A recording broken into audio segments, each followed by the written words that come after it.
Hello everybody, this is Eva the Elfpire, and on this short episode of Getting Things Straight, we're going to briefly cover the controversy that Crunchyroll recently found themselves in after allegations of mail theft were leveled up the company by a voice actor by the name of David Wald via public tweet. We're diving into a fascinating intersection of law and entertainment, so if you like this content, please like, subscribe, and headbutt the notification bell as hard as you possibly can. So on the early morning of October 26, 2024, David Wald tweeted out, "Dear friends, if you sent me anything Care, Funimation, or Crunchyroll in the last 5 years, I apologize. I didn't get it. I learned yesterday that Crunchyroll opened my private mail, threw away your letters, and passed out any included items to their staff."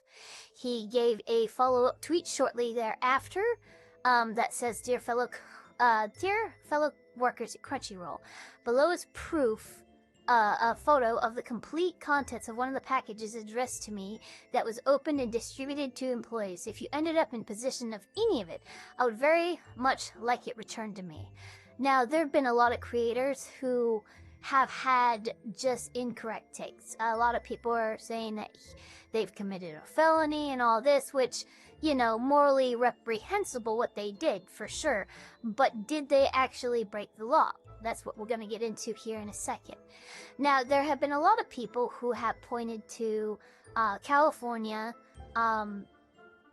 Penal Code, 350.5 subdivision E, which is basically our California's definition of mail theft, which is identical to 18 U.S. Code 1708, which is theft or receipt of stolen mail. Generally, the law says whoever steals, takes, or abstracts, or by fraud or deception obtains or attempts to obtain from or out of any mail, post office, or station thereof, letterbox, mail receptacle, or any mail route, other authorized depository for mail matter, or from a letter or mail carrier, any letter, postal card, package, bag, or mail, or abstracts, or removes from any such letter, package, bag, or mail any article or thing contained therein, or secretes, embezzles, or destroys any such letter, postal card, package, bag, or mail, or any article or thing contained therein shall be fined under this title or imprisoned not more than 5 years, or both. So that's what a lot of people are pointing to. However, this is probably more closer to what's known as obstruction of correspondence, which is 18 U.S. Code 1702.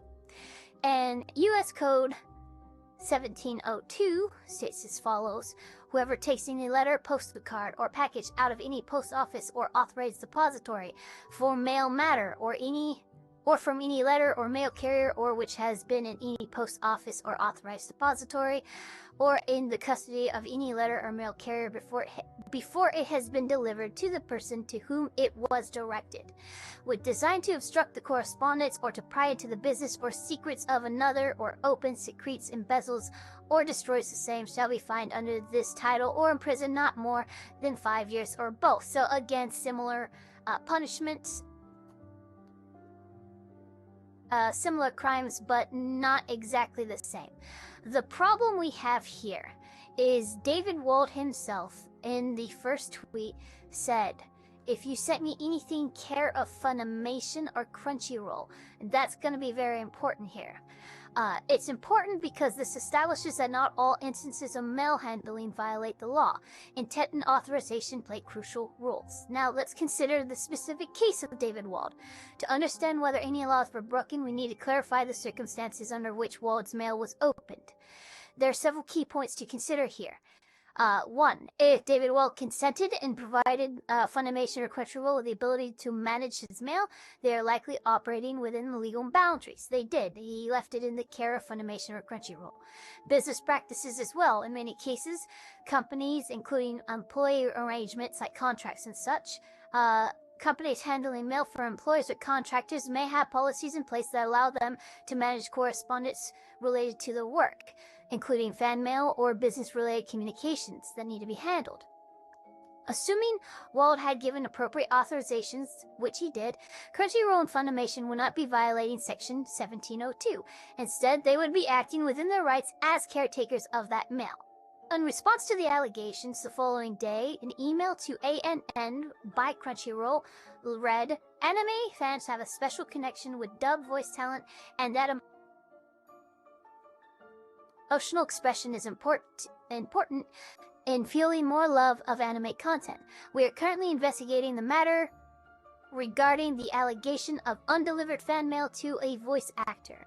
We respect the privacy of all of our voice actors and do not intentionally open mail or packages not intended for Crunchyroll." Now here's the following part that's very important. Any fan mail should be sent directly to talent and their management.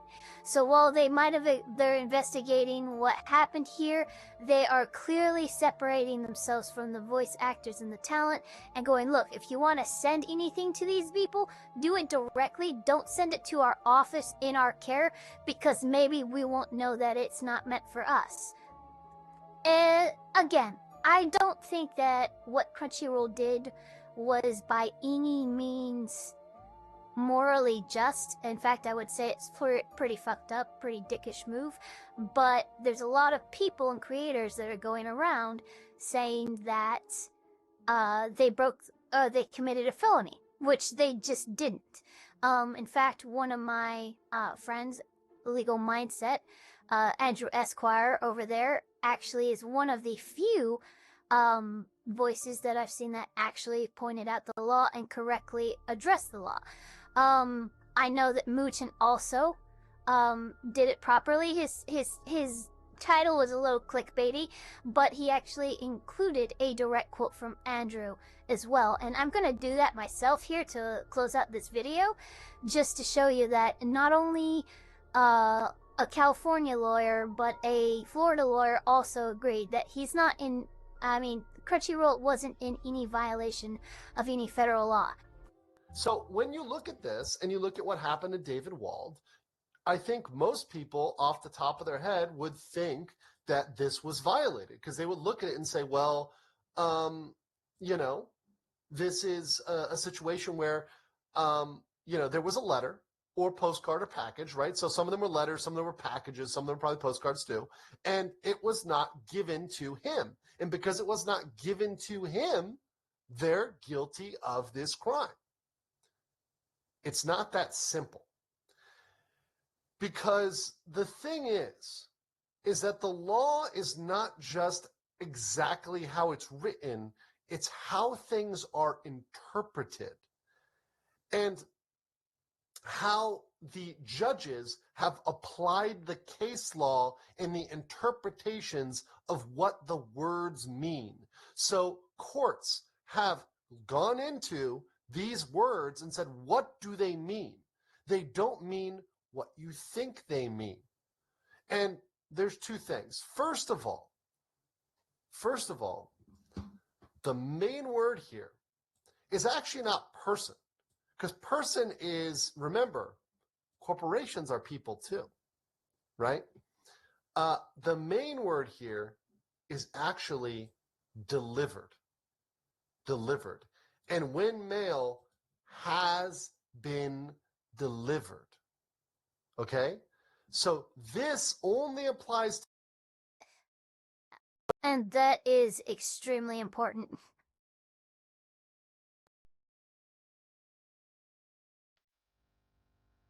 The reason why is because the mail has been delivered by the post office to the care of Funimation. It might be addressed to David Wald, but it is in Funimation's care. As soon as that happens, it's no longer the federal government's business what happens to it, because it got to who the package was put in the care of.